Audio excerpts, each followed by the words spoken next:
So I'm very happy to interview you today, especially as you have interviewed so many spiritual teachers and masters from India, from Europe, from America, actually from all over the world. So I'm really looking forward to get the chance to interview you today. And for me, listening to these life stories always has been a profound teaching, because I find people who talk about their path, how they have gone through a profound spiritual transformation, is actually like a profound teaching itself. So maybe you like to start with your first memories about your life path? So my first living memory was probably 4 years old. And I remember looking out of the window, out into the garden, and seeing a large owl sitting on the tree. And somehow, 71 years later, I remember this image strongly. So I think this was probably a surprise, but also it was somehow very touching. So we could say this was my first spiritual experience, perhaps. And the other spiritual experience that I remember is that in those days, the milk was delivered with a horse and cart. And one of the things I remember is I used to go out and I would scoop up the droppings from the horse and put them on my father's rose garden. So somehow, since those days, I seem to have been destined for a spiritual life, shoveling shit. Anyway, so that's basically my first memories. I was born in 1944, pretty much at the end of the World War II. Through photographs, I can say that my mother was around 21 years old, rather lovely looking woman. I remember her very soft woman, quite emotional, I think. Well, I can say later I discovered she's quite an emotional woman, but I remember our first time together was very kind of lovely. So basically, after I was born, my father went back to Germany. He was a doctor in the British Army. And my mother was left alone with me, and she lived in a small cottage on a huge sandy beach. And this was chosen because it was a very safe place, and also because it was within a bus ride of where my grandfather lived. And so in those days, my mother had some support from my grandfather and his wife, and I was living with her in a very safe place. But somehow later, when I looked back on my childhood, I get a kind of overlay that perhaps there was some kind of fear. I had some kind of fear. And I think this must have been coming from my mother, because when she was, I think, 18 years old or 17 years old, she had lost her first husband. His ship was torpedoed. And now my father was in Germany. And so probably she lived with a lot of daily fear. But between her and myself, I can only remember, I don't really remember anything, but from the photographs and what they told me, I was a very happy baby. The photographs show me with blonde curls, looking pretty cute. And the story was that I was so much laughing and happy that I fell off the bench because I laughed too much. So the images I've been told from my early time with my mother was pretty happy, I think. Later, there was a brother.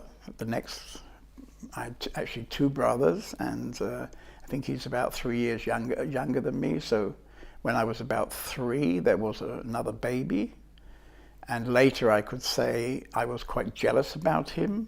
Unfortunately, my parents didn't do a good job to integrate us together. And so I was left, when I was older, feeling jealous towards him. So we didn't really become such good friends, although actually the photographs and memories are that we were all playing together, in a happy kind of way. Then there was a sister, and many years later, when I was already a teenager, there was a young brother. So we were actually 4 children. My mother was always at home with us. She was very much a mother, very much a housewife, very much a companion for my father. And my father was a doctor, actually a psychiatrist, and his life was somehow focused very much on pioneering work in that field of psychiatry. So he was constantly writing things. He published 30 or 40 books. He traveled the world giving lectures, and he was, you could say, a busy man, living a fairly family life. He didn't really go out with friends drinking beer or something like that. He was very much at home. He often came home at lunchtime, so we would have a kind of family lunch. And in the evenings he would come home and work in his study, so he would be around, but perhaps a little bit remote. So the other thing I can say is that when I was a child, it was always to my house that the children wanted to come and play. My mother was very hospitable and friendly to the other children. So out of that, I can imagine I was basically a fairly happy child. And certainly I remember my childhood as basically a happy childhood. My father was actually Welsh, and so I inherited a kind of hotness or temper or whatever hot energy. And occasionally my father lost his bananas, particularly over my homework when I had been playing too much. My mother encouraged play, and my father encouraged homework. So there was a kind of conflict between them. And when I went too much into play, my father sometimes lost his bananas and got quite angry. But basically was a very calm, kind of loving daddy, as I remember. And then my parents had moved to a very nice village where they had a very beautiful old house, the big garden. And in those days I was already a teenager, and I can remember very often actually in the evenings, maybe at 11 o'clock, it would start after the BBC News, talking to my father about the world in general and whatever topic I would have at that time. And we would talk until my mother would come down maybe 2 o'clock in the morning in her curlers and say, "Aren't you coming to bed?" Something like this. So I think I had a good relationship with my father. And certainly he was a kind of wise man, and I'm sure I benefited a lot from his wisdom. So this sounds all pretty happy. Was your school time also this happy? At the school, I don't really have particularly nice memories, except it was a mixed school, so half of the people were girls and half boys, and so that was, I think, a bit nicer for me.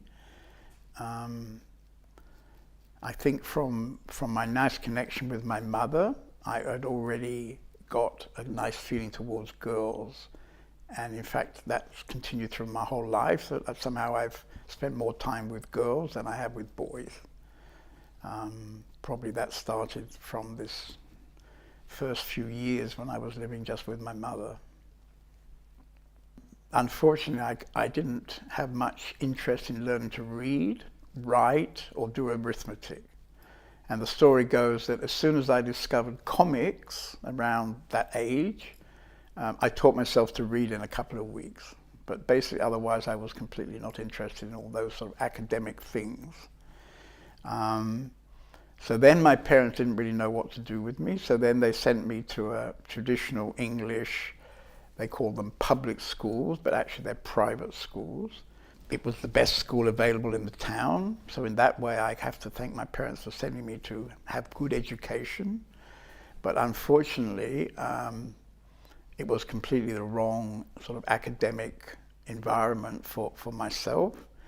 And so although I was actually proven to be quite intelligent, I was always in the C stream, about halfway down the C stream, because I used to just spend all the classes playing around.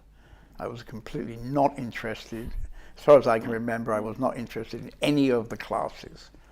In fact, the only thing that I became interested in that I can remember was woodwork. And this was rather funny because somebody presented the school with their very biggest cup.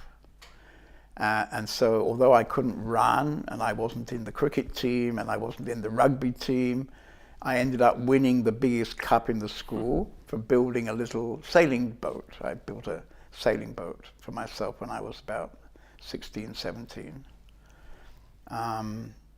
The other thing I was particularly good at was that we had a kind of, we used to play army in the school. You know, we'd dress up in army uniform and we'd have to march around and we'd learn about guns and all this stupid stuff. But I was very good at shooting. So I was actually the number one marksman in the school, and so I got a little credit for that. But of course, shooting and woodwork were not the mainstream in the school, and I was a kind of constantly a failure, I could say. All the way through my school time, I was a failure, except that when I was, I think 16 or 17, there was another exam. Actually, there was one at 16, another one at 18, 2 exams. They called O-level and A-level. And basically, I was destined to fail all those exams. But luckily, there was one teacher who took an interest in me, and I somehow responded to his interest. And like a miracle, I passed enough of those exams that I could go to university, which kind of defied everybody's expectations, actually. And did you enjoy your time in the university more? When I was, I don't know, 18 or 19, something like this, I chose to become a civil engineer. So I went to an engineering college in London and studied to be a civil engineer and actually a structural engineer. So a civil engineer designs bridges and dams and earthworks, and a structural engineer designs the structure of buildings and also bridges. And in my last year at university, I wrote a brilliant letter, absolutely brilliant letter. It was the first time in my life I could say I was successful, because in England there was a famous design office in London who, for example, designed the Sydney Opera House, the structure of the Sydney Opera House. They also designed the structure of the Pompidou Center in Paris, 2 famous buildings. And so I was very attracted to that company, and I wrote a very good letter and I got a job. And I remember on the first day sitting with the new boys, and they were all coming from Oxford University or Cambridge University, which are the 2 famous universities in England. And I was coming from Joe Bloggs University. And so that was a little bit, what's the word? I felt a little bit overawed by that. But actually in this company, they somehow liked me and I liked them. And actually I did very well. I remember every year when they reviewed the salaries, they always gave me a big salary increase. And often I was going there thinking, well, maybe it's enough now, I think I should quit, because I already started to feel that although I liked where I was working, I didn't really like being an engineer. And I remember going to meetings in the Institute of Engineers and feeling like a complete fish out of water. And so it was gradually dawning on me that somehow this was not really my destiny.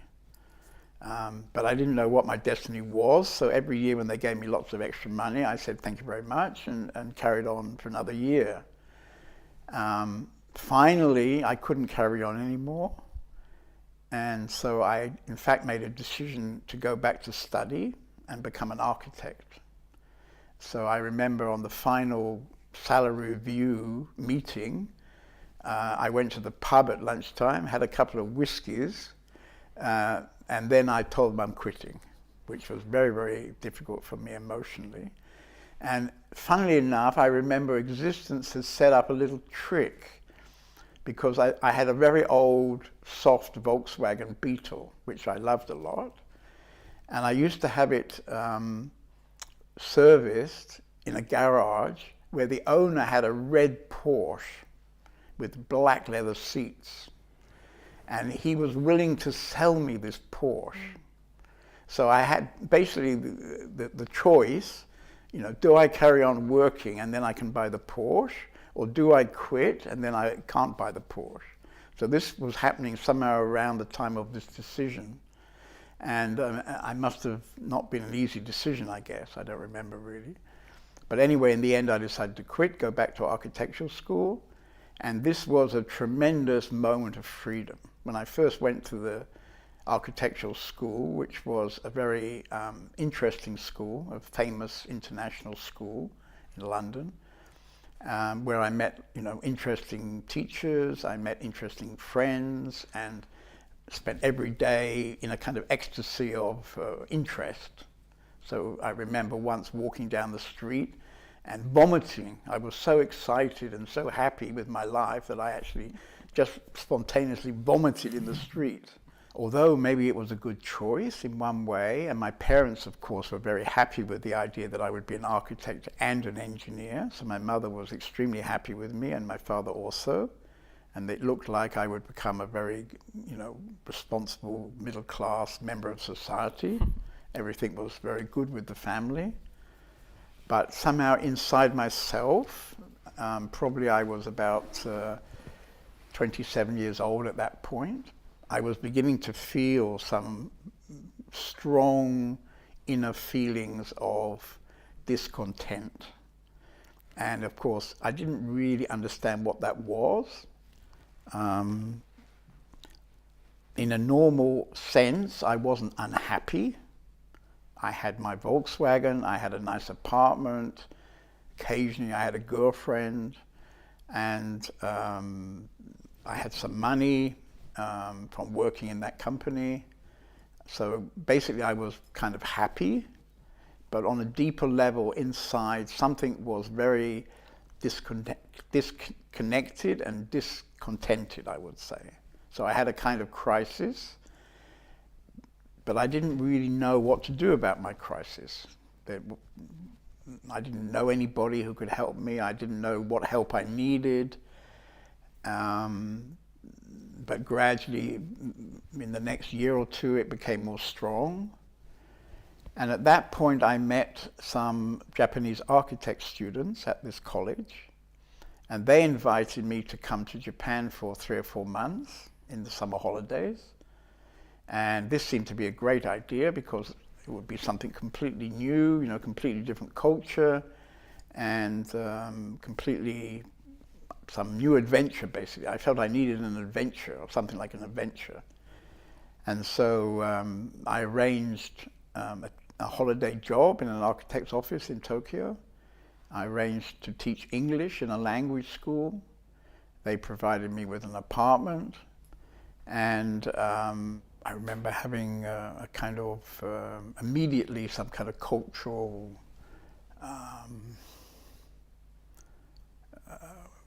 confusions. I don't know if confusion is the right word. And so I began to kind of compare being an English guy with being a Japanese guy. That was the beginning of a kind of inquiry that happened. And after I'd been working for, I don't know, 3 or 4 months, I went on a trip around Japan, and then I was going back to England. But during this trip, it became clear that I wasn't ready to leave. Japan was a kind of challenge on the outside. On the inside, I was being very confronted by the completely different culture that I was living in. And somehow there was some kind of intrigue to understand more about this culture.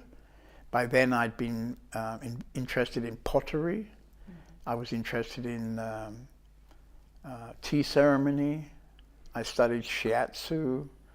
And I was kind of interested in Zen, and I visited lots of Zen monasteries and temples as I was traveling through Japan. So I was kind of getting some sort of spiritual interest. And so in the end, I decided not to leave and go back to the architectural school. I would stay a few more years. Well, I didn't say a few more. I would stay another year, I think, in the beginning. But then it turned out that I could get some very good jobs teaching English in big companies because I was officially a student in Tokyo University. I was a research student in Tokyo University. And in Japan, Tokyo University, if you go to Tokyo University, you're like a god. You can open any door in Japan by saying, you know, you're from, they used to call it Todai, which is this very famous university. And the boss of my architectural company when I went to Tokyo, he was from that university, and he arranged for me to be a student there. So this was very, very lucky because I was able to end up staying 3 more years, in fact, in Japan, where the professor would write a letter every year and I'd get an extension of my visa. So this was very, very nice because it also allowed me to meet all the famous architects of Japan, go and visit their buildings. So I met tons of interesting people in that time. And at the same time, I was going through some very strong internal process. And I also met a woman. I met a few women, but one in particular, Yoshiko, became my wife, and we spent about 12 years together. She taught me about silence, actually. So she was my kind of Zen master. She came from downtown Tokyo. She was a bit of a solitary woman. She was actually a fashion designer or clothes designer. Very particular girl.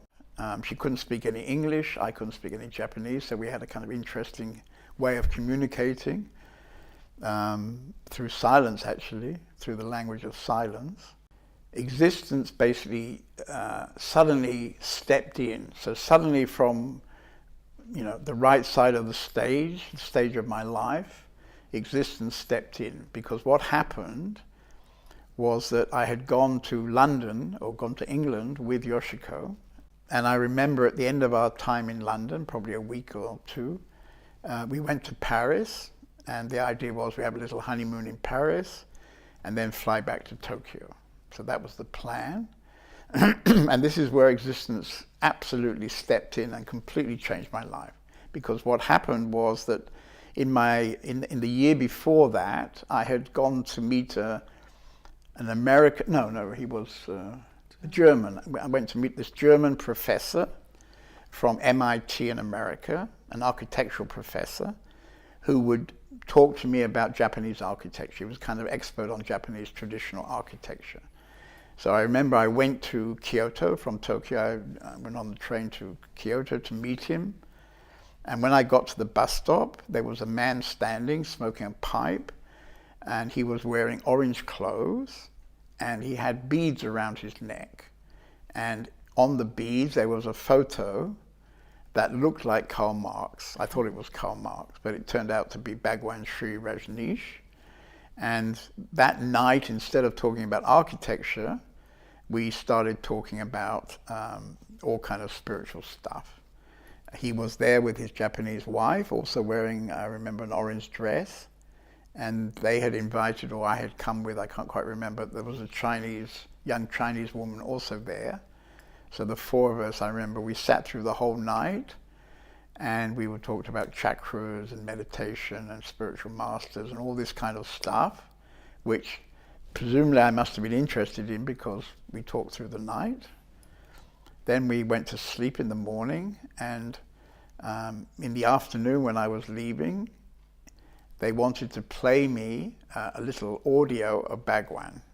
So they played it, and they were very enthusiastic, and they were saying, you know, you're absolutely ready now for this. This is your next step, you know, you have to go and visit him.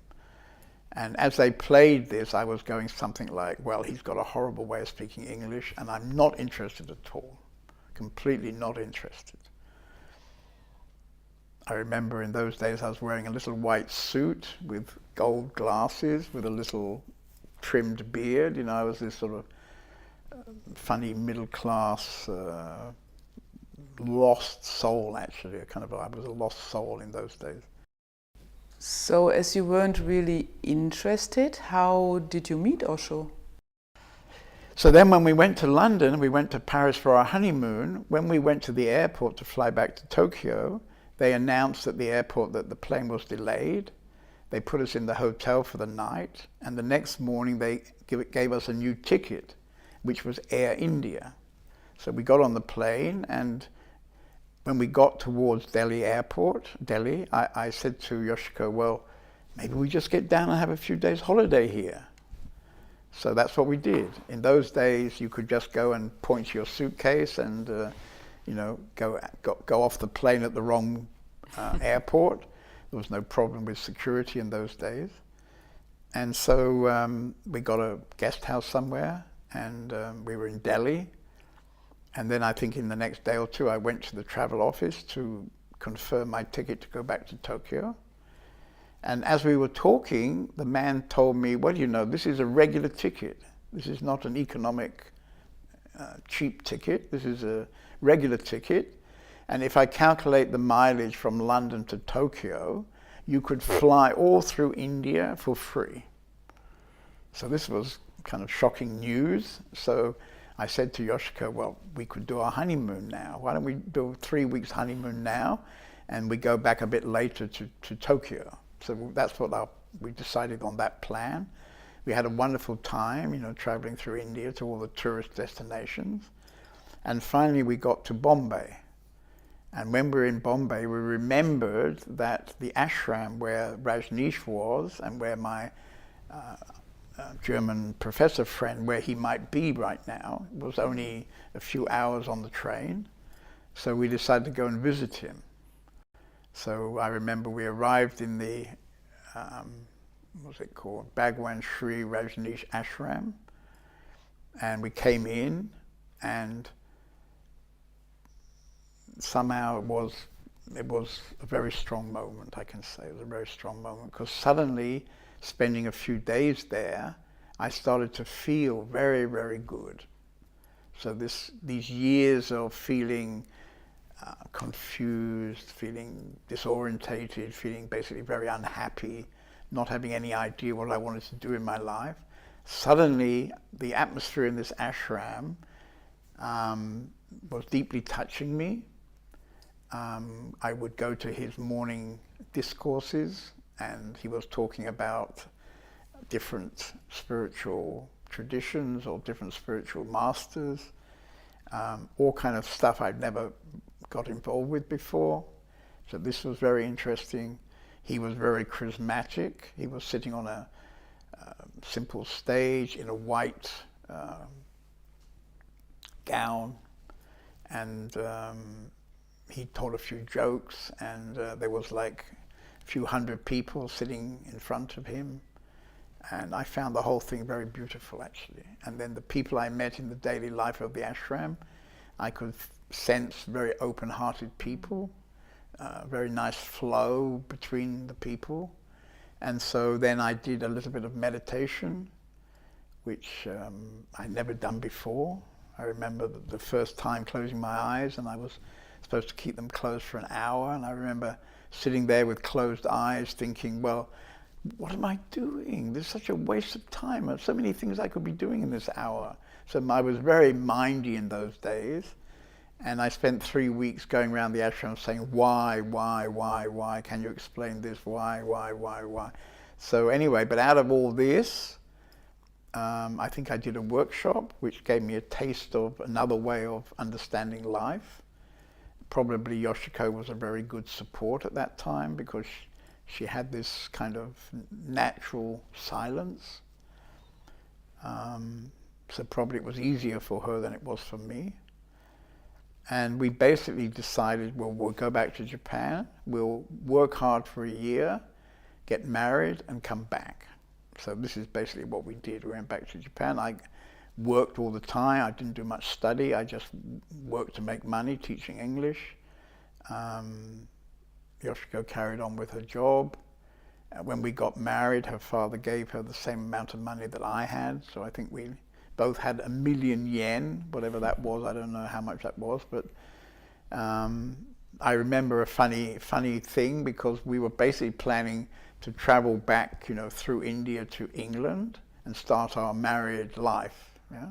So I remember we spent some time buying all kind of pottery all kind of Japanese kitchen stuff and loading up about 20 quite large wooden tea boxes with all our goodies. And we shipped these back to my brother's garage, actually in England, where they stayed for about 25 years, where we never started our happy family life with all this stuff, because on the way back to Europe, we ended up spending, I can't remember now how long it was, but it was quite a long time in Osho's ashram, maybe a year and a half for me. I think she left a bit before me, so maybe it was a year for her and a year and a half for me, something like that. And basically I had decided to stay there. And that was the first of a couple of times when Osho, or 3 times actually, when Osho left me. So I had decided I would stay in the ashram, even when Yoshiko fell in love with somebody she met on the beach and wanted to go and be with that person. I said, it's okay for me, we'll stay friends, off you go and have fun. And I was in love with Osho, so I was completely contented. And so I decided to stay, she decided to go. It was very sort of energetic, but basically all right. But then Osho left. Osho suddenly flew off to America. One day we arrived in the ashram to be told that Osho had gone and that the ashram was closing. Osho was doing a tour around the world, and after maybe 2 years, I think, he was going to Oregon and starting a big community in Oregon.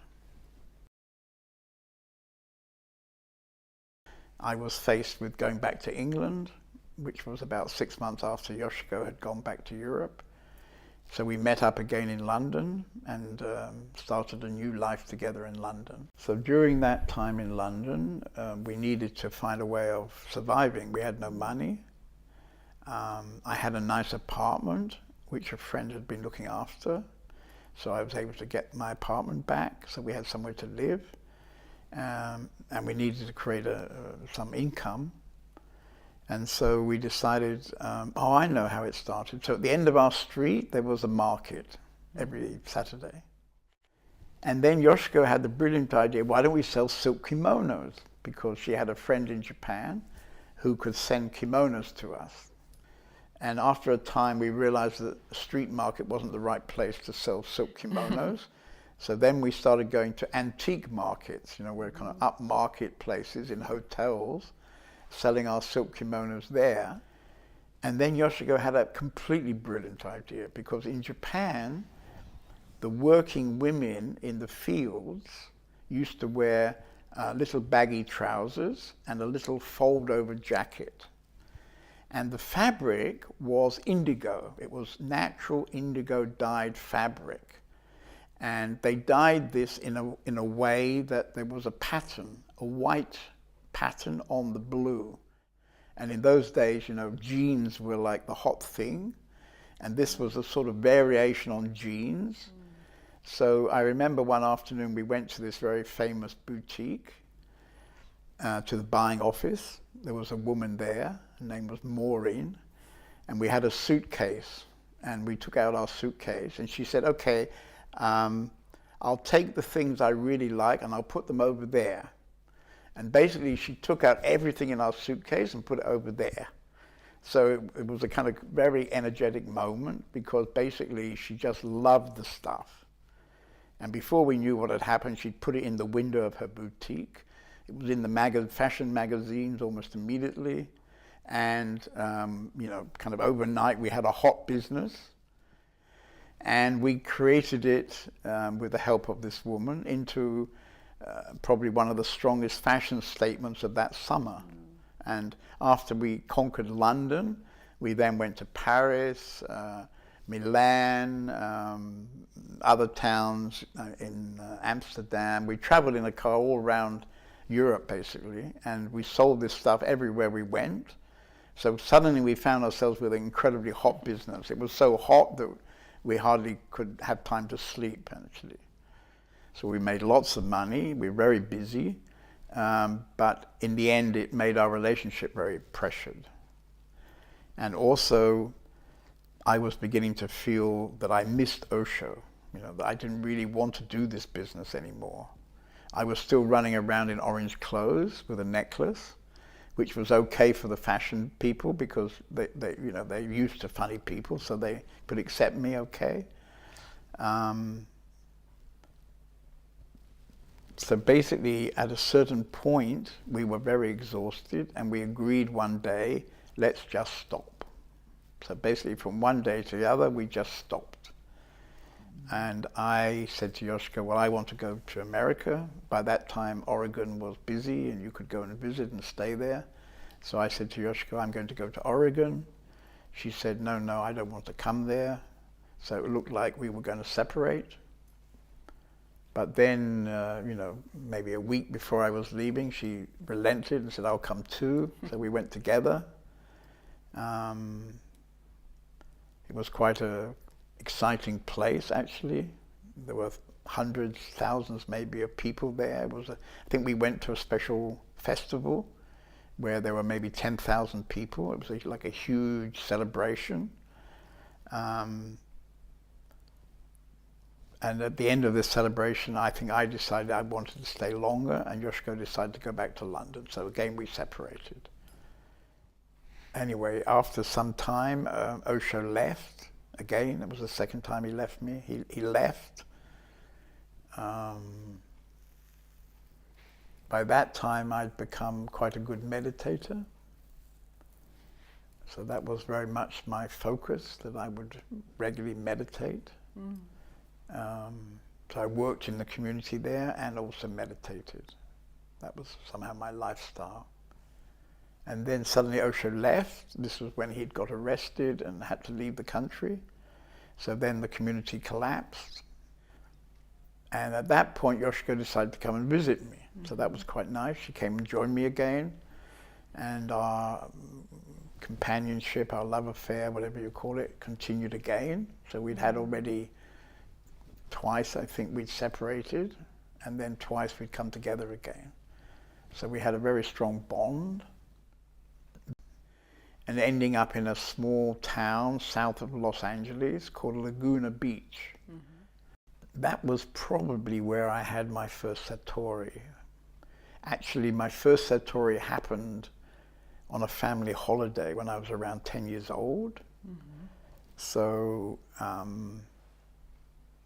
well, I don't know if it really was a Satori, but I had some kind of very strong spiritual moment where we were on a family holiday. I was in the back of the car with my sister and brother, the three of us. Mummy and Daddy were in the front of the car. And we were right in the south of France, south of Arles, in an area of kind of half desert, where they had these wild horses. It was famous for white horses, wild horses. And I remember the car stopped, and I remember stepping out of the car, and something happened. Like what I remember was a kind of moment of blinding light, and not a clear memory really, but there was some kind of something happened inside me, a kind of inner shock. I can't really use spiritual words for it because I was too young, I think, but it was like definitely something happened in a moment, and it was to do with the sun, the horses, the landscape, and maybe from coming out of the car, it was a completely different environment. I don't know, something happened. I think my mind stopped, and I had some moment, kind of special moment. So I think that was my first Satori when I was about 10.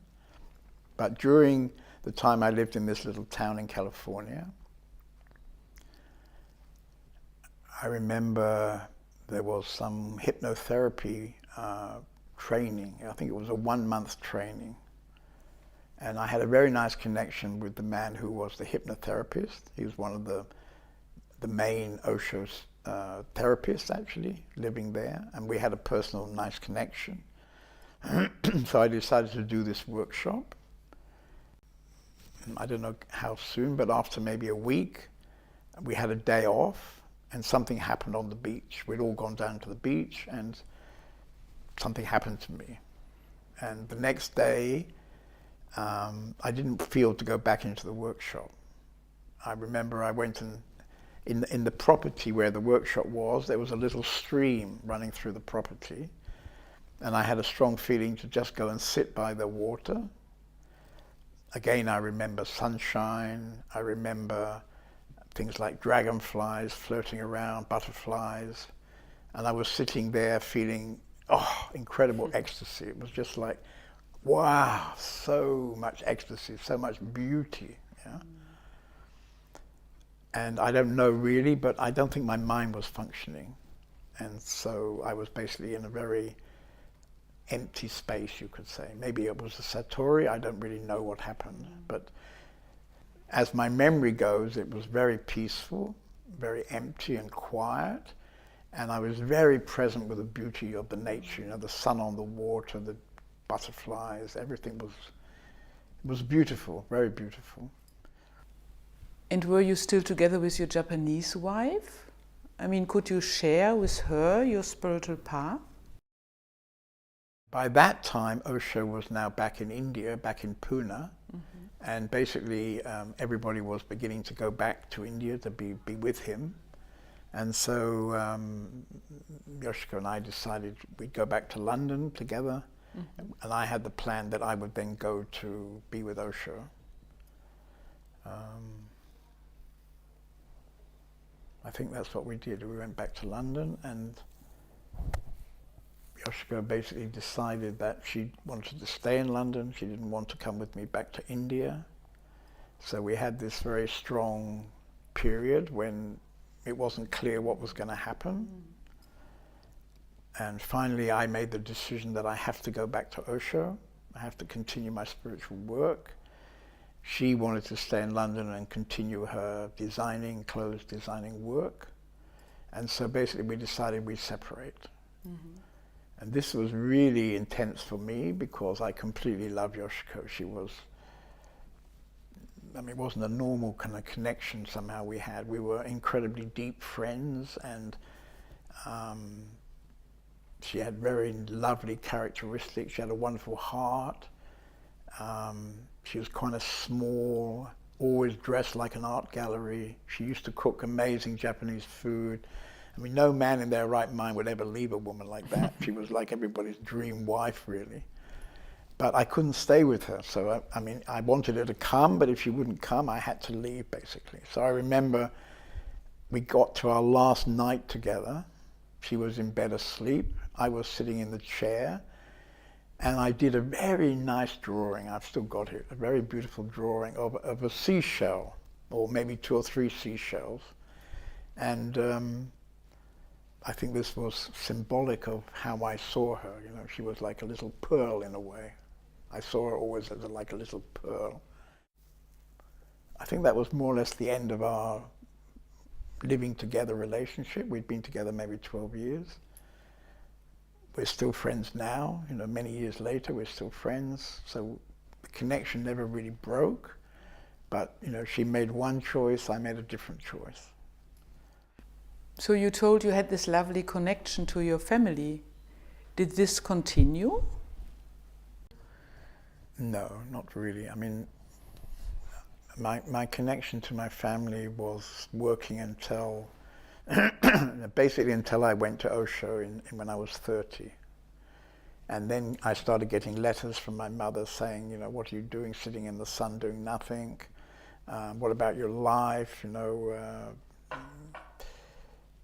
yeah, they couldn't really understand, actually. It was a bit surprising for me because my father, but in fact both my parents had basically trained me to be a strange guy. My mother had encouraged play and creativity.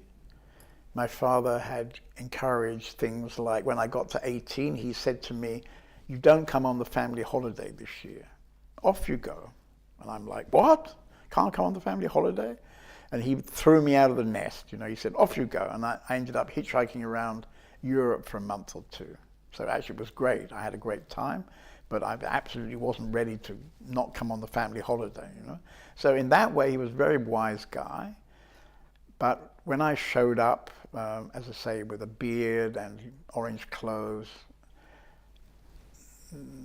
somehow our connection started not really to work, you know. And that gradually got, we got more and more disconnected, I could say. So that was, at the time it was hard for me because I basically had very loving emotional connection to them both and to my brothers and sister. But somehow the choice I made,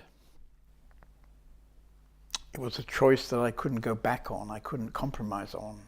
It got stronger and stronger, basically. And as it got stronger and stronger, somehow the emotional bond with my family gradually kind of ruptured, you could say, actually broke.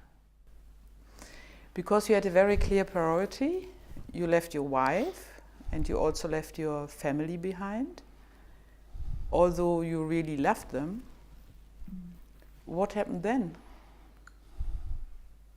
So, basically I've got to the time when I'd gone back to Osho, when he came back to India. And I stayed there. And I got involved with something that was called Tibetan pulsing, which was a kind of energetic body work. And the man who had developed this was somebody I had met in California. And we had quite a nice kind of connection. And in fact, he always used to joke that he and I and one other guy, the three of us, had been pirates together in a past life. So I always felt very welcome in this group. And gradually this group became the biggest thing that was happening in Osho's ashram. Everybody was kind of getting involved in it. And because of my nice connection, I became one of the kind of assistants to him. Yeah. And out of that situation, I remember I met a Russian woman, and it turned out that she was a student at Moscow University in the psychology department. And so she wanted me to invite this man to come to the university and give a workshop. And when I went to him and suggested this, invited him, he said, "No, you go." So this was a bit of a shock because I didn't feel, in a way, ready to go. But anyway, I decided I would go. But I arranged for an American man who had been a psychiatrist, who was also one of the assistants. I arranged that he would come with me and he would do the workshop, I would be the assistant, right? Because my confidence levels were still not very high in those days. But anyway, I got my visa, and in the last minute he didn't come. So I arrived in Moscow. I was met at the airport by this Russian lady. And then I discovered that she hadn't organized anything in the university. And I was like a bit shocked, because I'd gone through the process of getting a visa, getting on the plane, getting there, and then nothing had been arranged. Later I found out this was sort of typical Russian situation. So actually what she told me was that she was invited to a meditation camp in the south of Russia, in Sochi, where now they recently had the Winter Olympics. And that there was a group coming from Germany and a group of Russians, and there would be a camp up in the mountains, and if I liked, I could come with her. So actually I didn't see I had any option really. I was there and that was it. So I remember we got on the train and went all through, Russia, Ukraine, ended up at Sochi, slept in the station that night, and in the morning we met the groups, and they'd arranged helicopters, big army helicopters, which took us up onto a campsite next to a glacier high up in the mountains. But at the end of the group, what were we going to do? I had no idea what was going to happen. And then it turned out that somebody had brought a letter from Pune with a new name for somebody who lived in a nearby town. So at the end of the camp, 2 or 3 of us went to that town with the idea we would deliver this letter to somebody. But we didn't know where he lived. So it was a kind of strange situation. And I remember that basic existence took over because we arrived in this town, we were walking in the street, and we met this guy in the street and gave him the letter. And of course he was very touched. And it turned out he was a doctor in a hospital, in a big hospital, quite an important doctor. And we explained that we had the idea to offer a workshop. And he said, no problem, I can arrange everything. So, you know, that was my first workshop. I can't remember how many people, maybe not so many, maybe 30 people came. And we had a weekend together, and we did meditations, Osho meditations. I showed them how to do some of this Tibetan pulsing, this energy work, and we did some sort of sharings. We had a very good weekend, I remember. And I don't know really what happened after that, but basically I continued doing those weekends for the next 6 months, all over the Soviet Union. And I traveled with a little gang of close people. And it was a time when there was no food in the Soviet Union. The shops were empty. If any food showed up, you know, there would be a queue. And, you know, so we used to buy our food from private markets. And I remember there was one young guy who used to carry the champagne. They had very good champagne, very, very cheap. Nobody had the money to buy champagne. So we used to carry, you know, bottles of champagne. And we basically lived on champagne and potatoes. That was our main diet, I think. It was a very amazing time because gradually I found myself acting like a spiritual teacher, actually. We would have sharings where people would ask questions, and somehow I had answers. I never knew where the answers came from, actually. They were not like my answers. They were coming through. We did a lot of meditation. I was in a very nice, quiet space. And I talked, you know, but it never felt very personal. And very nice people came, very heartful, open people came. It turned out there was a kind of spiritual underground in the Soviet Union, unofficial underground, where they would copy spiritual books and pass them around, you know, photocopies. And somehow I somehow connected into that network. Was this before you met Papaji? Yeah.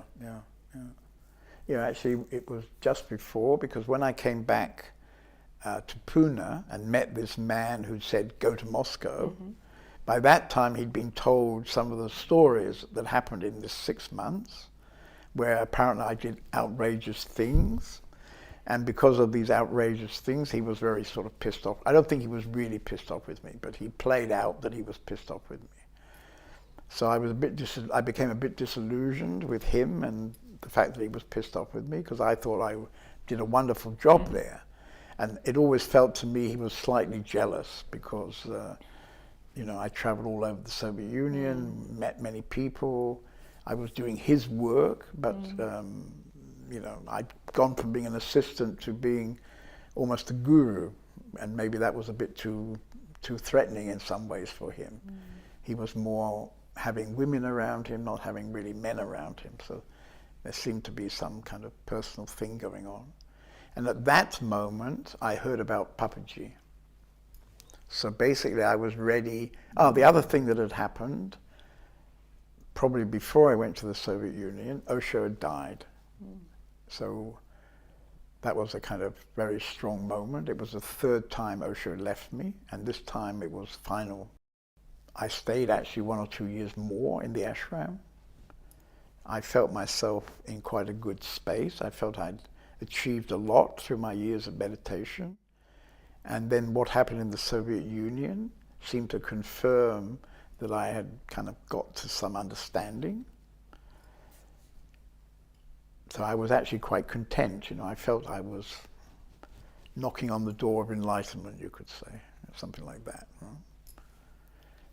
And then I think at that moment people came from Lucknow visiting Papaji, and I had a very good feeling. They seemed to be become very open. There was a lot of heart, very happy heart energy, and I was very touched from that.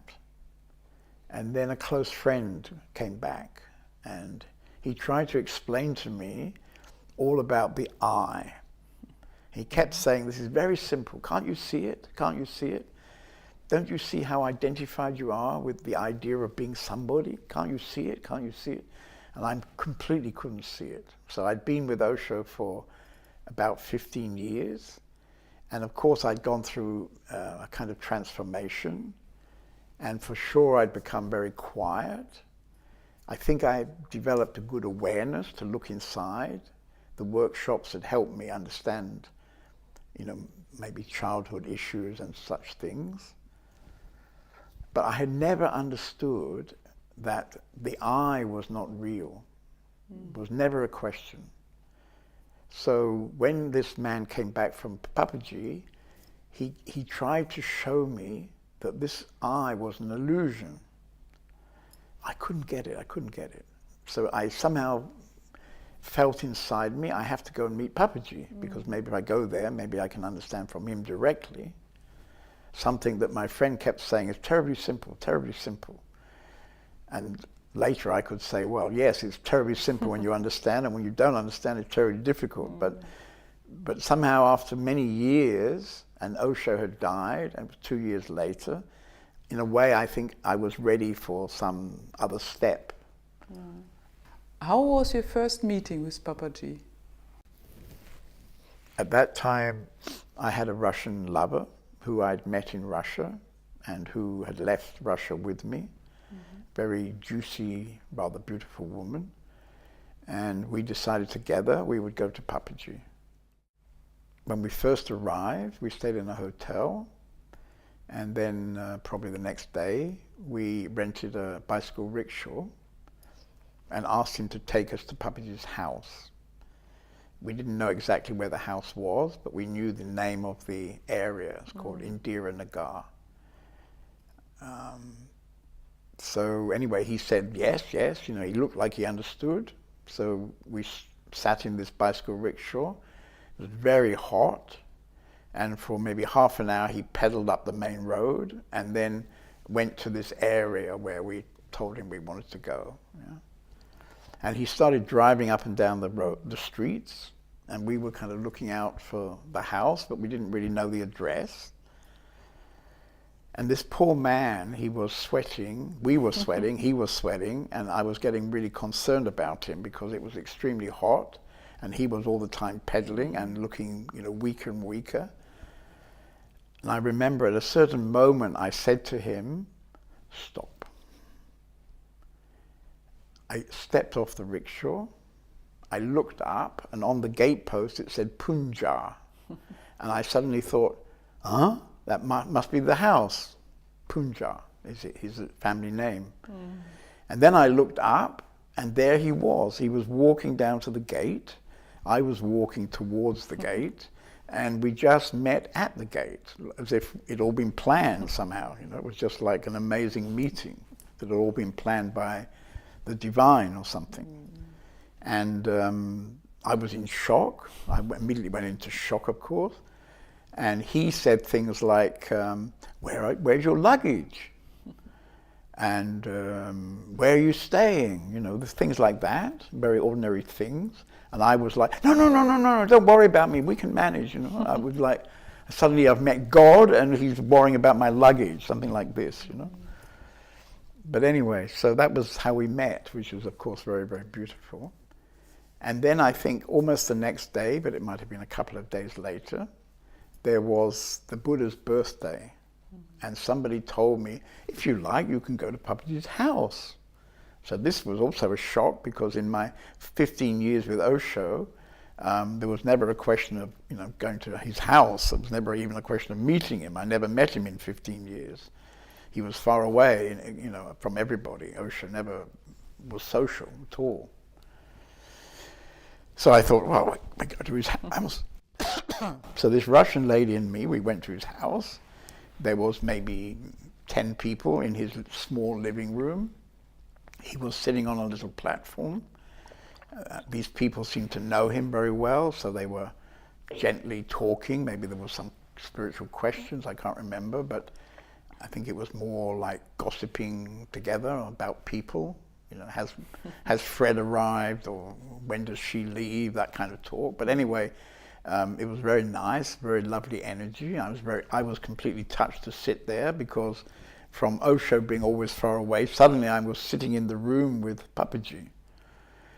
And for some time that was very, very comfortable. And then being English, I started to think, oh, it's going to be lunchtime soon, maybe we should leave. We're not invited for lunch, I don't think. And at that moment, Papaji stood up and was walking out of the room, probably to go to the toilet. And as he passed me, he put his hand on my shoulder. And this was so beautiful because somehow immediately I got the feeling he's telling me I can stay for lunch. It was like a deep connection, really. And so we stayed for lunch, you know, it was kind of easy peasy. Did this deep connection continue? So I think my early days were very lovely because I was very open, I was very happy to meet him. And then at some point, I realized that actually it was very dangerous. That it was like going to the lion's den, and maybe I shouldn't be so much rushing into the lion's den because he might just bite my head off. So suddenly the energy a bit changed, I would say, a bit changed. But anyway, in those days you asked him a question, you would write a question, a letter with a question, and I wrote 3 questions over about 3-week period. One of them was I think maybe my first, I think it might have been my first, or maybe it was the second letter. I wrote some kind of spiritual nonsense, and then I asked him, could he tell me how I can get rid of my blocks? Because in Osho's ashram, there was a lot of talk about blocks, that you would go to do a workshop, you know, and you would get rid of your blocks, the blocks being some kind of mindy structures, you know. And so I thought this was a very clever question. That probably was my first question, you know, can you tell me how to get rid of my blocks? And Papaji did a brilliant answer. He nearly killed me in that moment, actually, because he said to me, show me your blocks. And this was like the whole house fell down in that moment, because, of course, I immediately saw that I didn't know what I was talking about. There wasn't any blocks. What are these blocks that I'm talking about? And so this was like a kind of shocking, energetic moment, as if he was shaking the whole foundations of my house. But it didn't fall down in that moment. And then a bit later I asked him another question. I had written something which actually was from myself. But he asked me, did you read this in a book? And I don't know exactly how it went, but somehow in that sort of moment when he challenged me, my eyes went closed. Something very strongly energetic happened. And when I looked, there was complete whiteout. There was nothing. There was no thoughts. There was no me. There was just, it was just like walking in a snowstorm. It was just all completely white. There was nothing.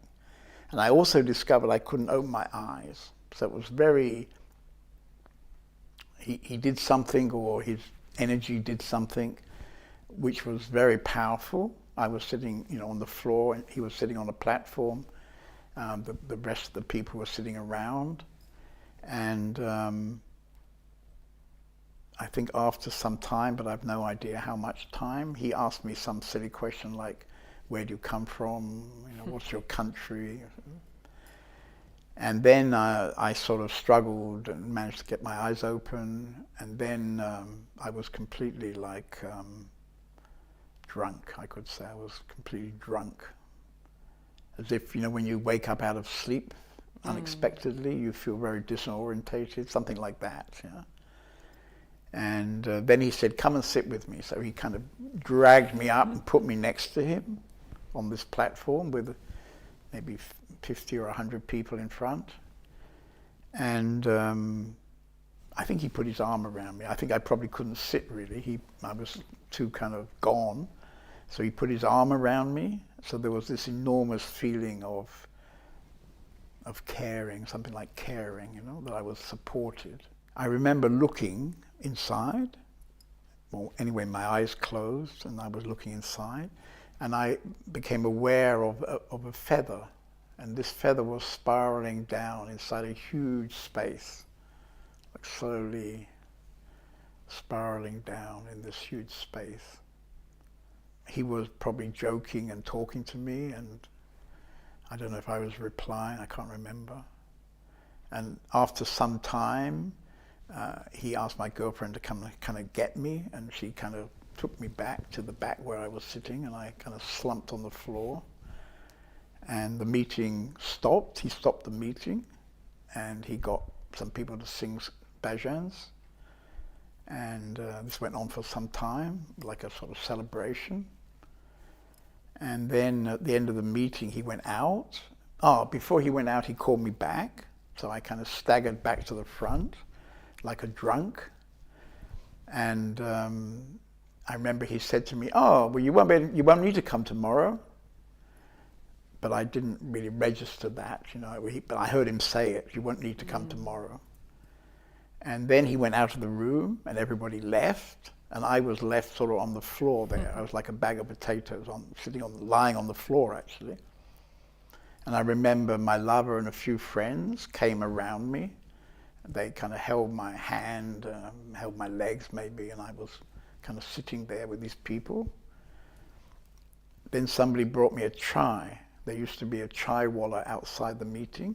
Somebody brought me a glass with chai in it. And I remember holding this in my hand, you know, and looking at this chai. And I became completely fascinated by the texture of the surface of the chai. You know, I got kind of lost in this moment with the chai. You know? And there was another moment when I remember suddenly there was like a flash, and I felt this enormous love. I felt like I was trekking through the universe or something, you know, it was like enormous energy went out. Something like, that was also happening in one moment. Yeah, I think I was just there for some time, I don't really remember exactly, but these people who were close to me, they took me in a rickshaw back to where I was living at some point. He'd sparked something very powerful actually, so I think every day there was this very powerful energy going on, energy phenomena going on, which I completely didn't really understand. So I went to the next meeting. I went to the whole week of meetings, and after about a week, I wrote something to him. I don't remember exactly. I remember at that time I looked like an alien from another planet. I had these huge eyes, huge, and everything was a bit unreal, very quiet, very empty, you could say. And it was very nice because he had a close Indian friend, and every few days he sent this man to kind of check on me whether I'm okay. So that was a very nice feeling that he was kind of looking after me somehow, yeah. And so after a week, I wrote him this kind of report about what was going on. I came and sat in front of him, and he started talking about snakes, because in India they build a house, they leave out bricks near the ground to let the snakes come in and out. So this is basically a story about doubt. He was basically saying, you know, don't have any doubts. But I couldn't understand what the hell he was talking about. He was going on and on about these snakes coming in the house, you know, don't allow snakes in the house or something. So I didn't understand anything about what he was talking really. It was complete like mumbo jumbo to me. But anyway, I felt tremendously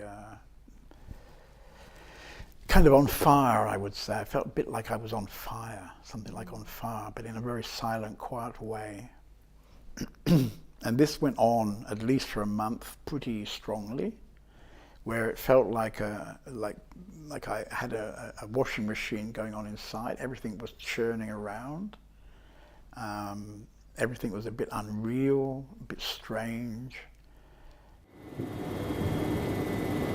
and everything that I'm doing feels somehow removed in some way of some sort of distance from something that's inside, which doesn't change. So there's kind of actions happening on the outside, but on the inside there is some kind of space which now has become very, very friendly and very, very close to me. And that space doesn't seem to change, whatever is happening.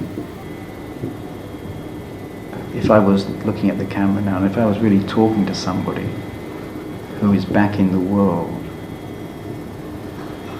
then I would say to them that it was all worth it, it was all worth it.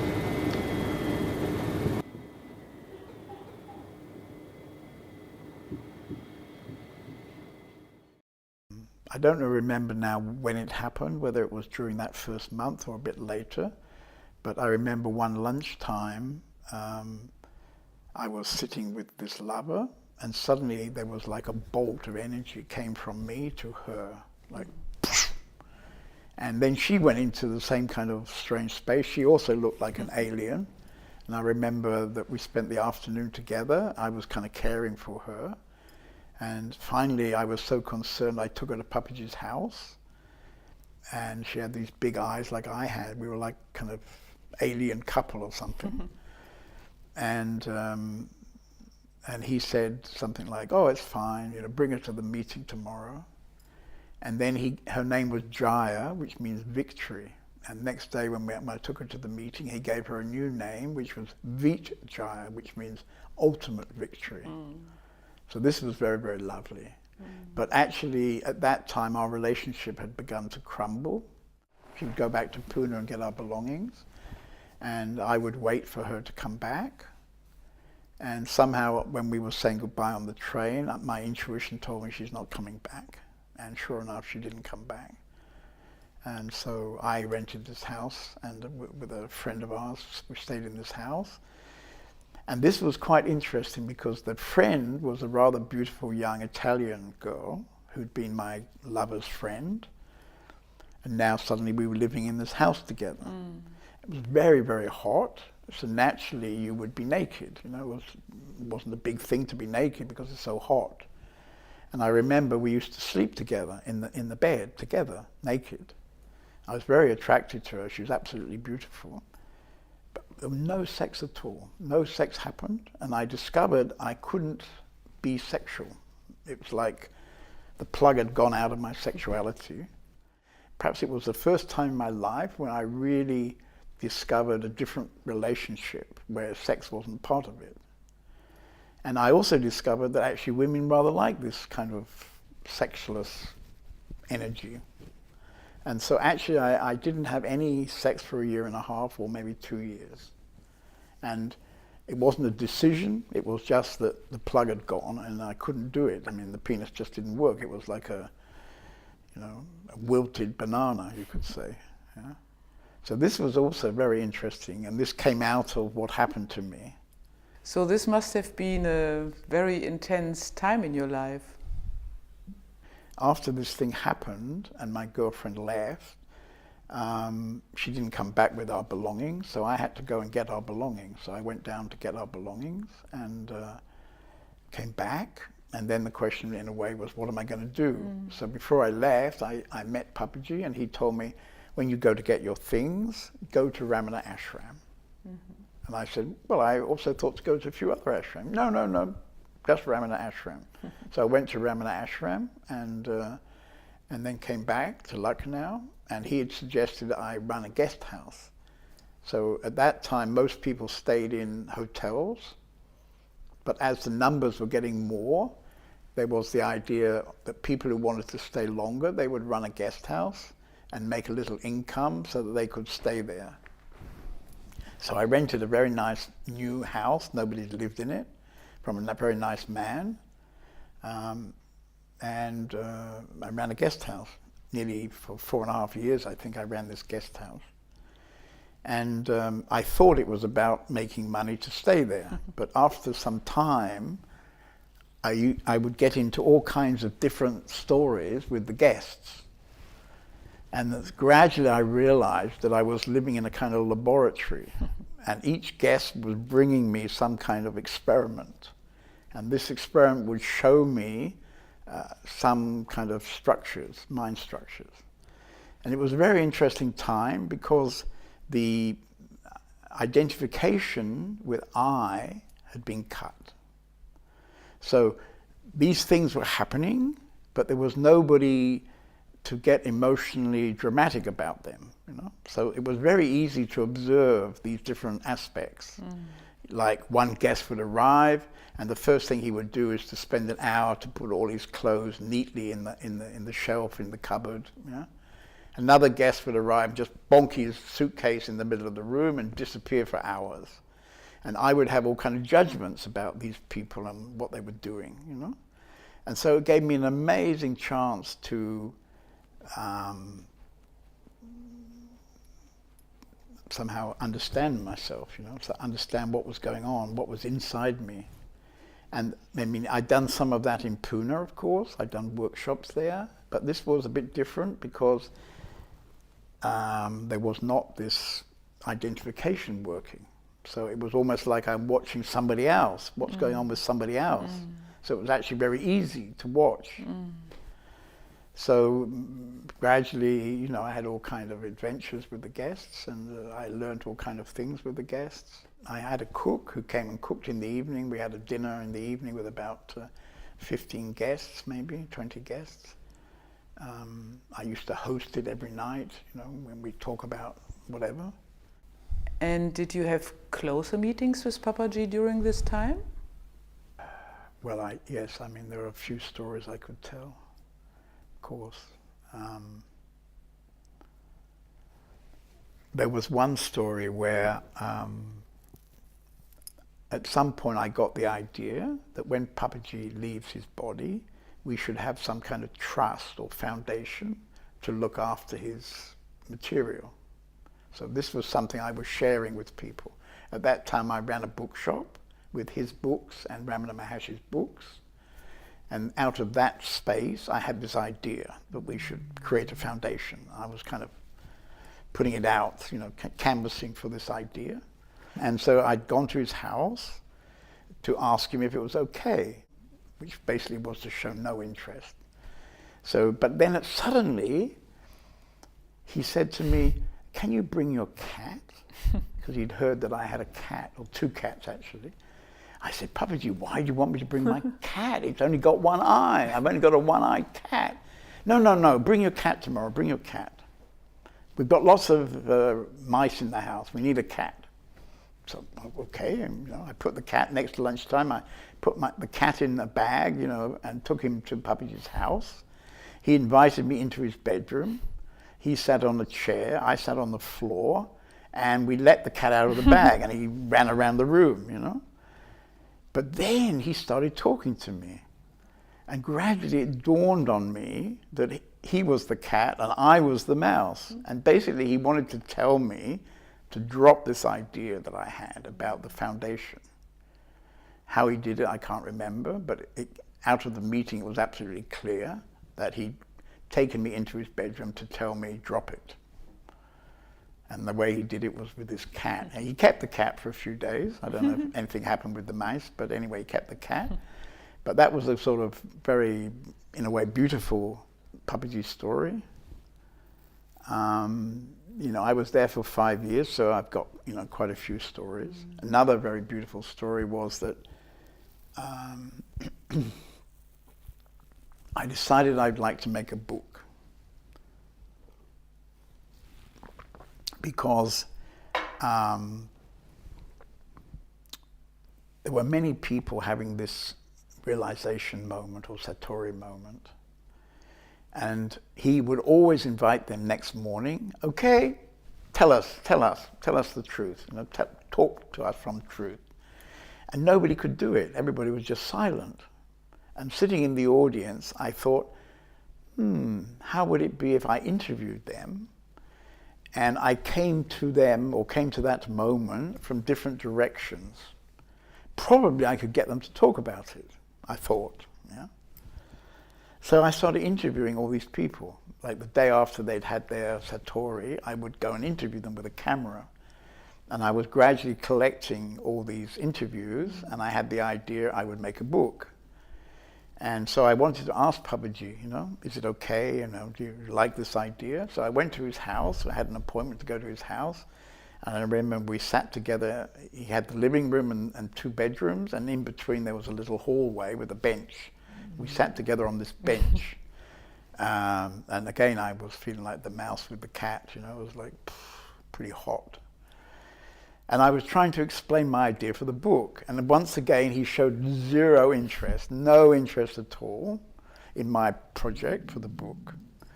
But then he suddenly started getting a piece of paper, and he drew out the cover of a book, which was Day to Day with Papaji, which is a famous book from Ramana. And then suddenly he wrote John David on the bottom. So it became clear he wanted me to make this book about him. Yeah.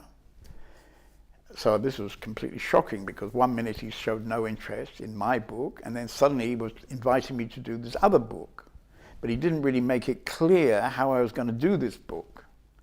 And then I was informed by the satsang organizer that the idea was that I would sit close to him, actually on his left side. Somebody sat on his right side recording the meeting, and I was getting to sit on the left side of him, in such a position that I could see all the people that came to talk to him. And then at the end of the meeting, I got all the letters. So this was pretty amazing, because I experienced the whole satsang very close, and then I got all the letters, and out of this I was supposed to create a book, because of Day by Day was basically somebody remembering, you know, what the teacher said. And of course I couldn't remember what Papaji said, but I had all the I could have had all the tapes.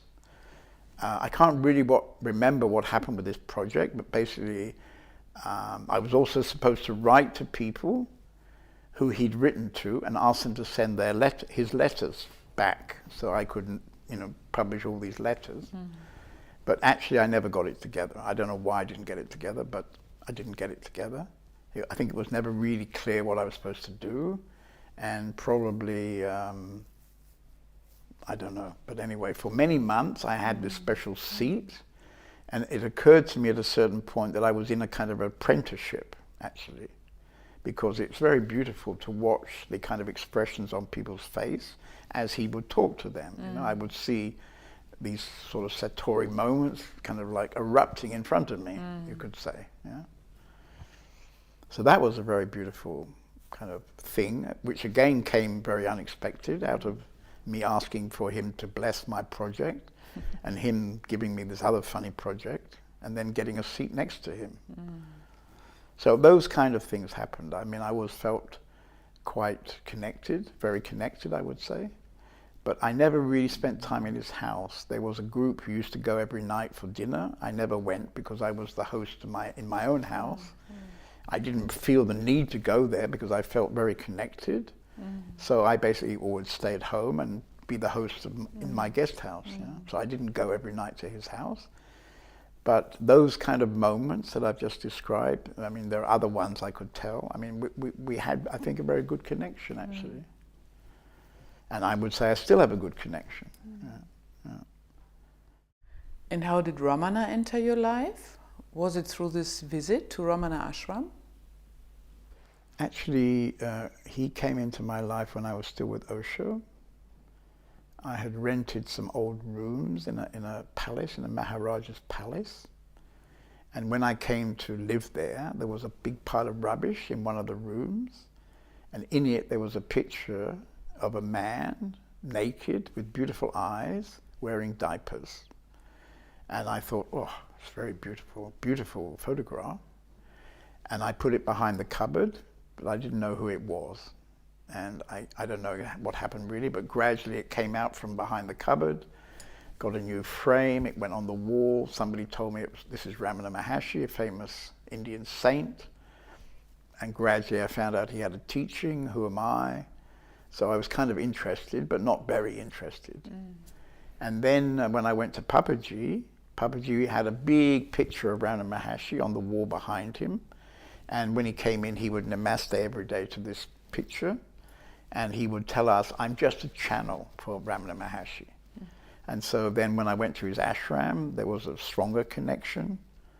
And later when Papaji had left his body and I came back to India,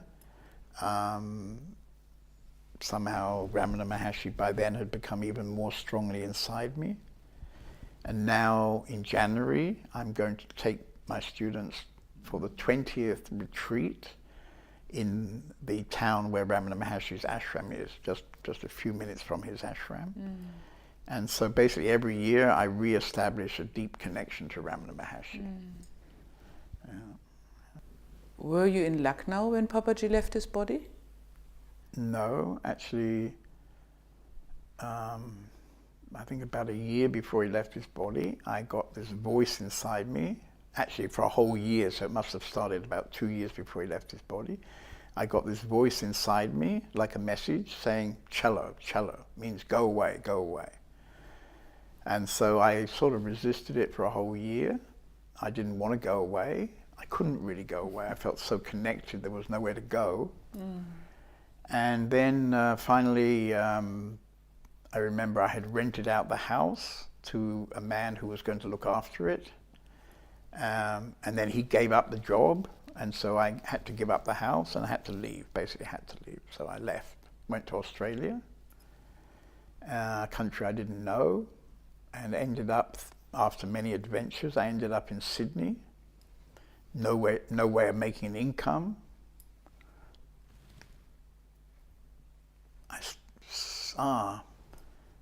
I decided I would teach Reiki. Somebody had made me a Reiki master, so I started teaching Reiki.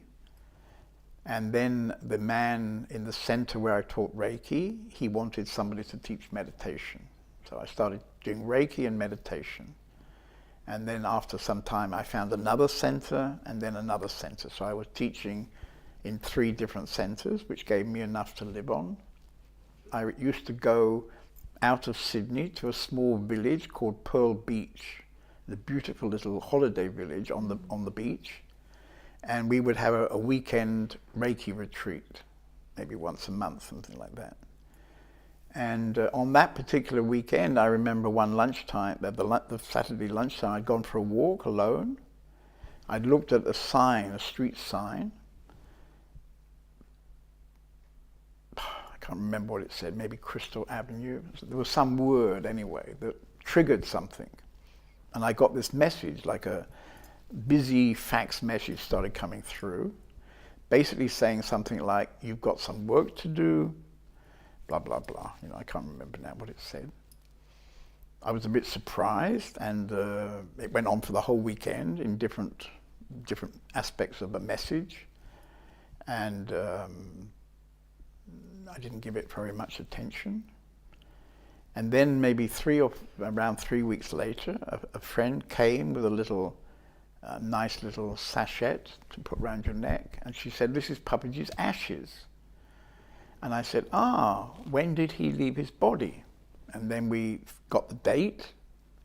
I figured out the date of this message, and it was exactly the same moment. So this funny message came exactly when he left his body.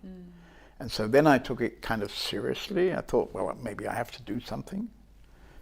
I remember I was having a holiday up the coast, and it was close to where Isaac Shapiro lived, who's going to be in this book.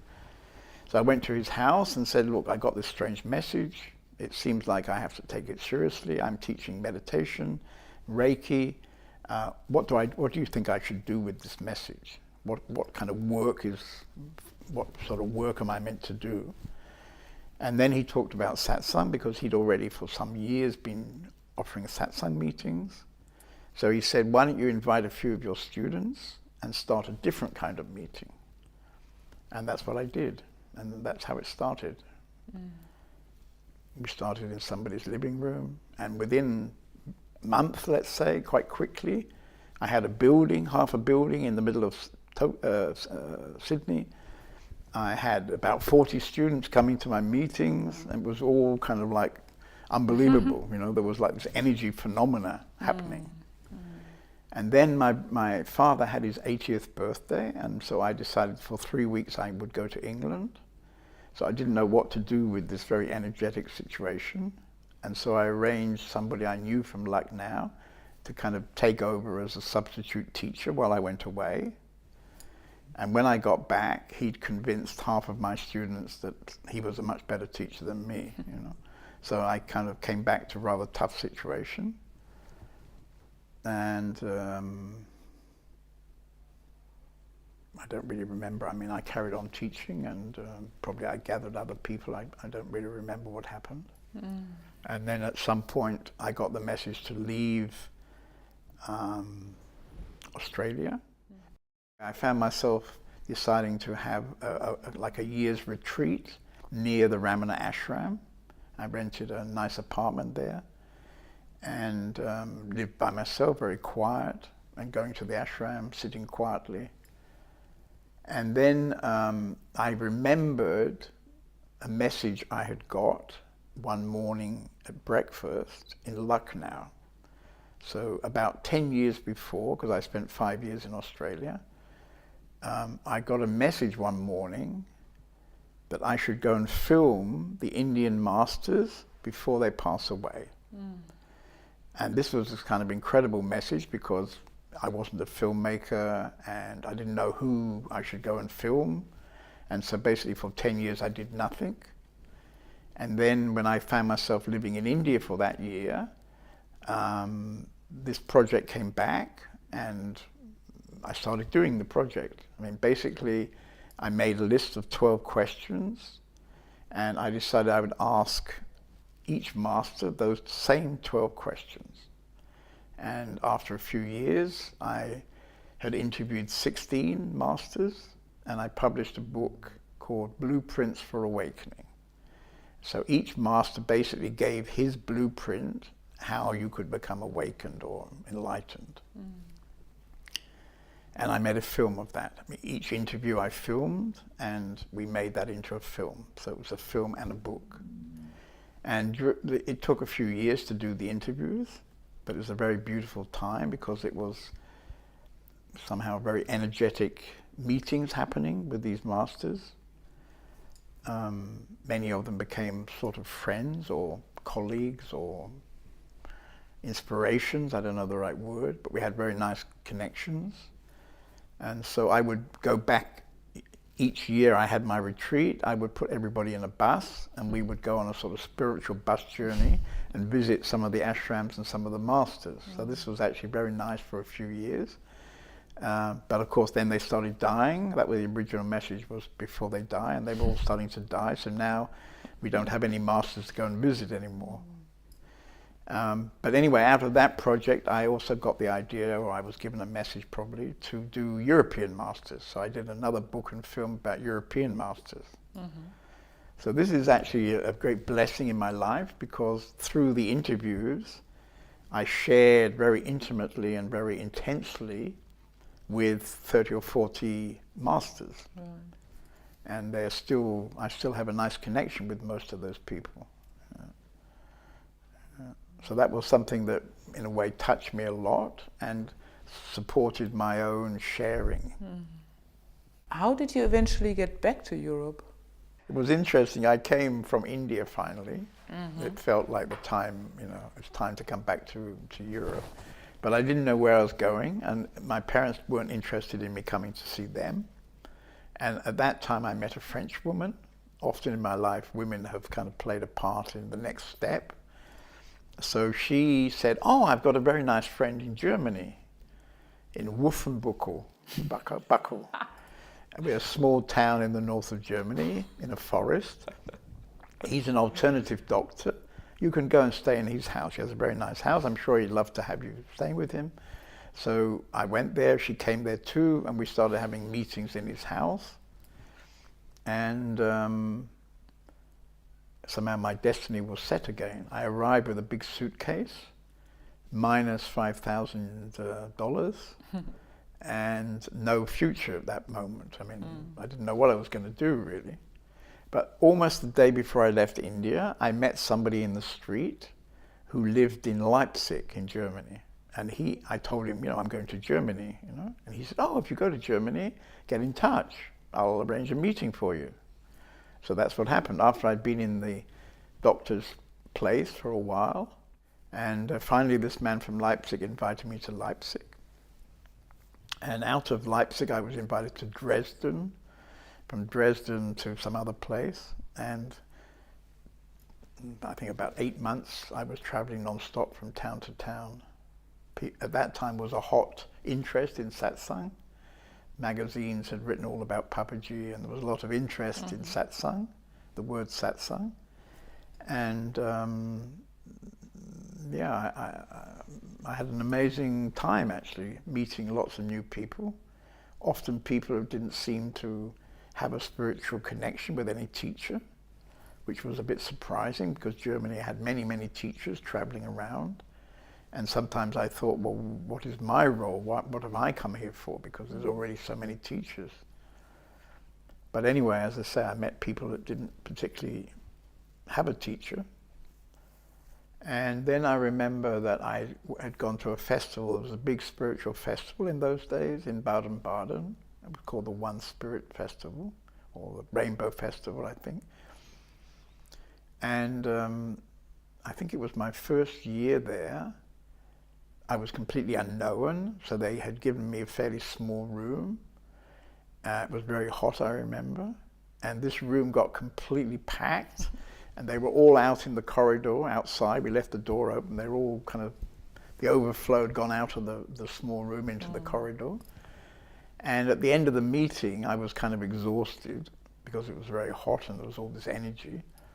And a man with a beard, looking a lot like a Sufi master, came to me and invited me to his farm. He said, you know, you look like you might like a rest. Come to my farm for a few days. So after the festival finished, we got in the car, went to his farm.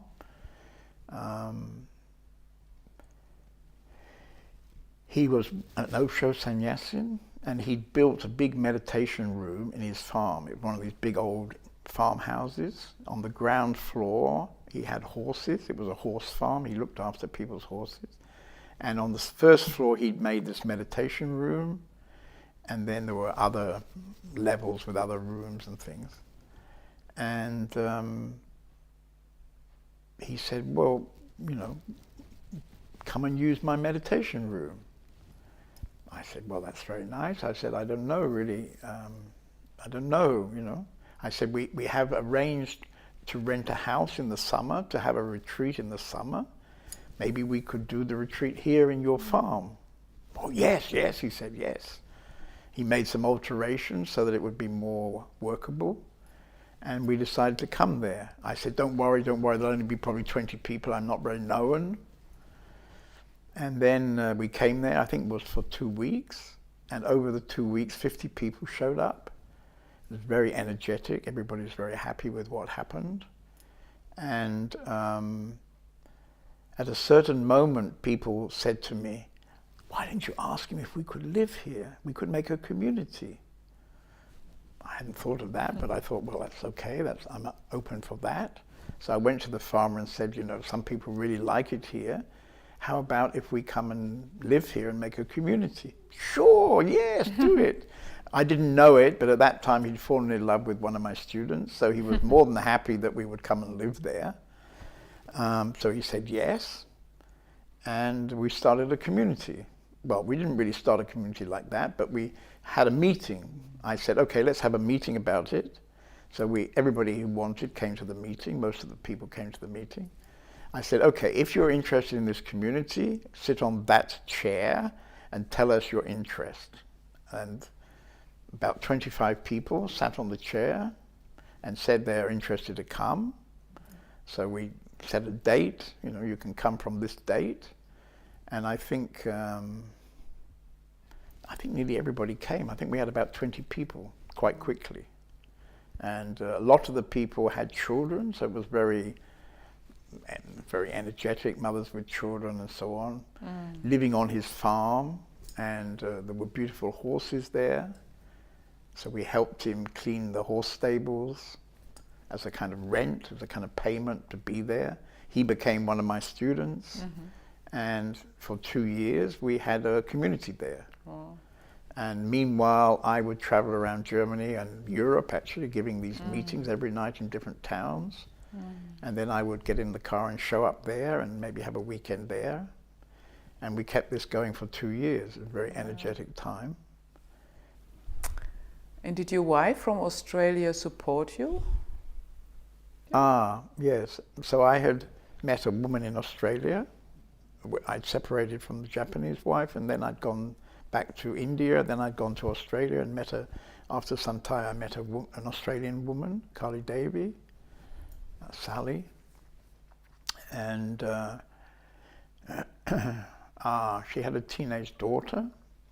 So when I was deciding to come back to Europe, she couldn't come with me. She'd agreed with her daughter that she wouldn't come until her daughter was, I think, another year older or 2 years older, I can't remember.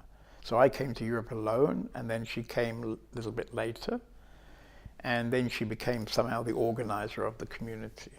And she stayed in that role for a few years. And then she said, "John David, I've had enough. I've had enough of you, and I've had enough of the community. I'm going back to Australia. I want to be with my kids." She had a boy and a girl, and she wanted a different life, basically. So she left, and I think we had just moved to Hitov. We just moved where we are today when she left. She stayed here maybe 1 or 2 years, and then she left. And then, of course, you had come around that time, somebody who was kind of a beginner, somebody who didn't really understand so much about what we were talking about, but had a deep kind of energetic connection to the community. And you arrived and gradually became the organizer. So I lost my left hand and got a new right hand, something like that. Yeah. So now we've been in this Hitov building, 17th century mansion. We've been here now for 13, 14 years. But in the process, we've got a very beautiful group of people who are very connected to Papaji, very connected to Ramana, and very connected to each other. And over all these years, we've established a very deep silence. I don't know if that's the right word. I mean, that's one aspect of the word. And the other aspect is that there is what Osho used to call a Buddha field.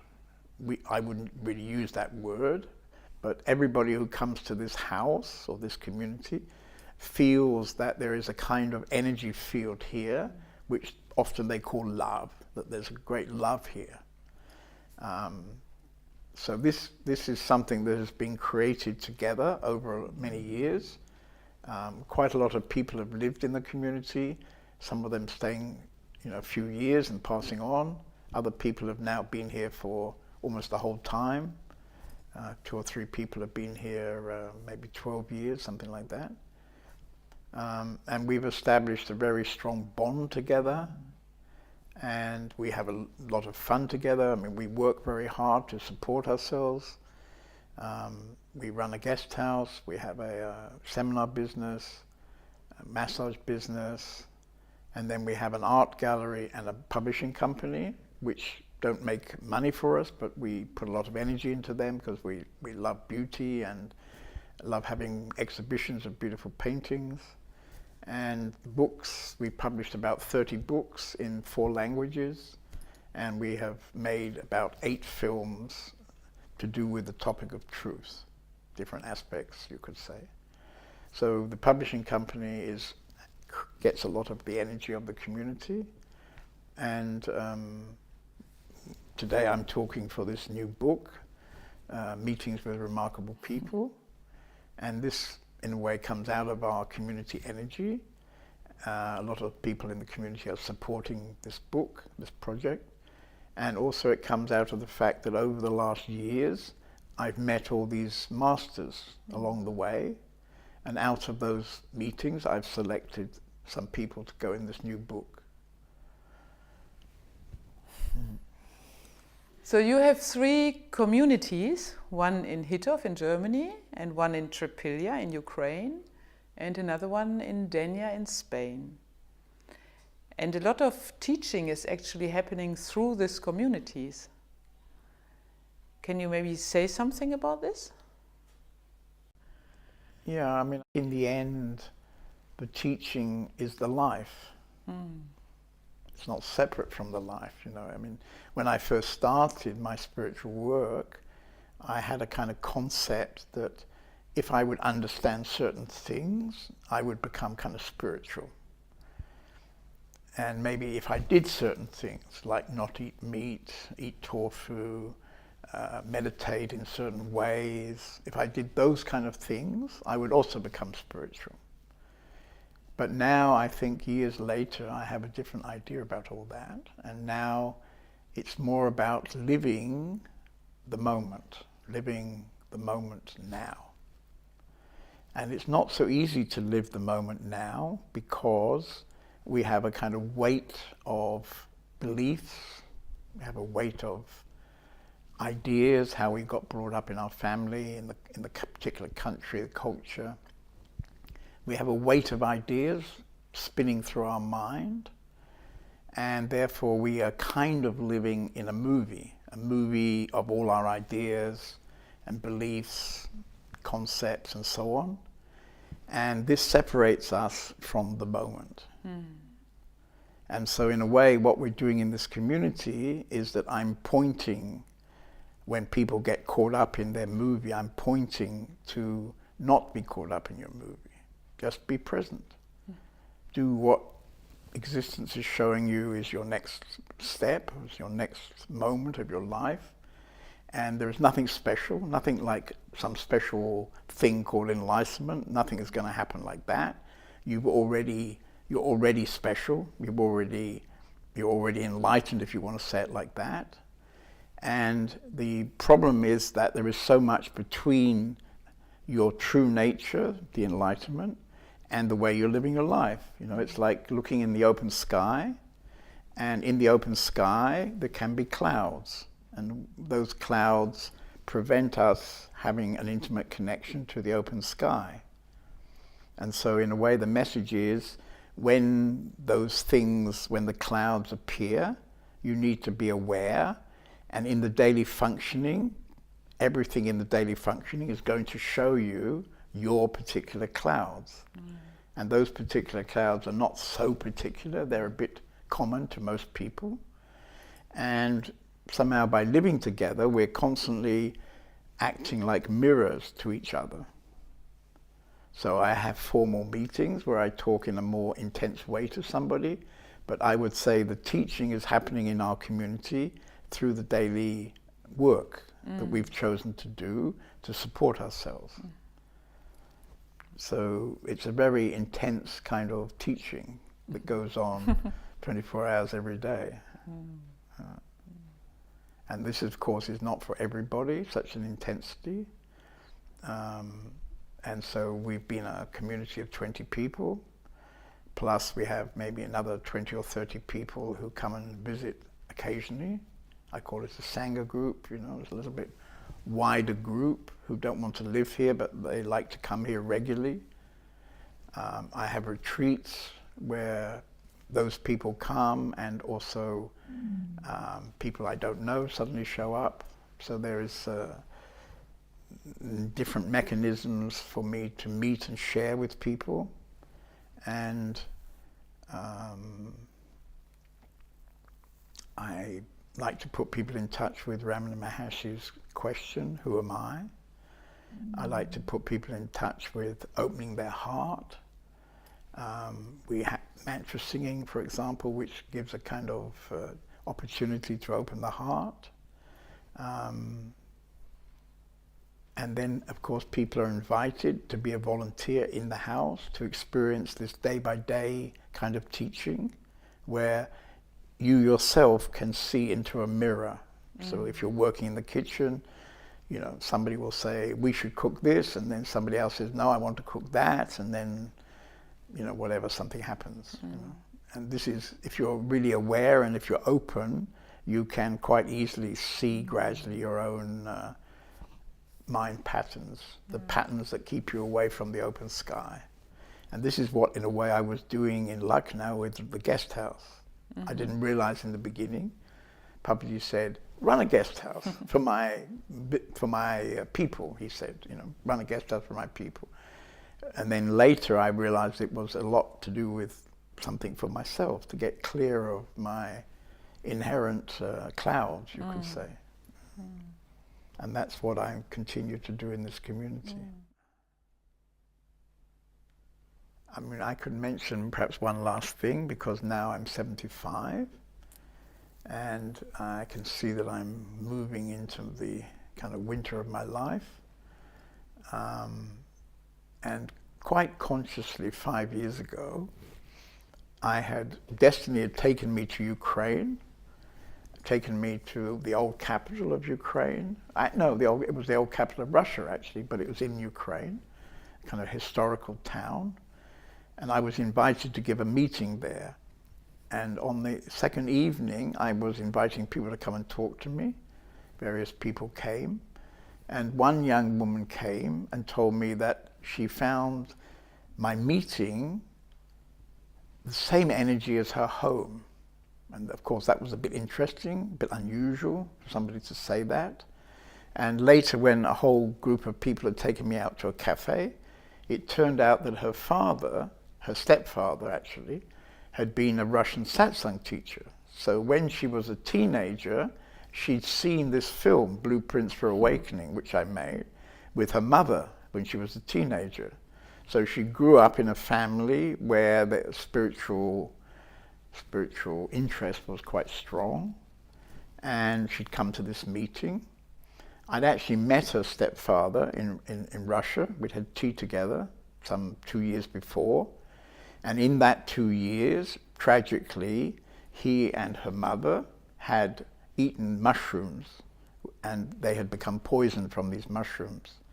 So she'd gone through this terrible tragedy of losing both her parents, and some friends had said, you know, go to that satsang, go to that meeting, there'll be a good energy there, it'll be good for you to go there. And out of coming to this meeting, we became very connected. And after some time, she came to visit our community in Germany. And we arranged for her to be actually somebody's au pair, because she was pretty young. She could be officially get a year's visa as an au pair. She came here as an au pair for a year after her initial visit. We had become intimate, and after we were 4 or 5 years together, we decided to make children. And right now, at my ripe old age of 75, I have 2 beautiful little girls, 3.5 years old. And right now I need to go and give them a bath and put them to bed. You know? So this is a very beautiful, feels like a very beautiful way to spend my old age actually, with these little girls. And there's deep love between us. And I hope they're still running around, and I'll put them into bed now.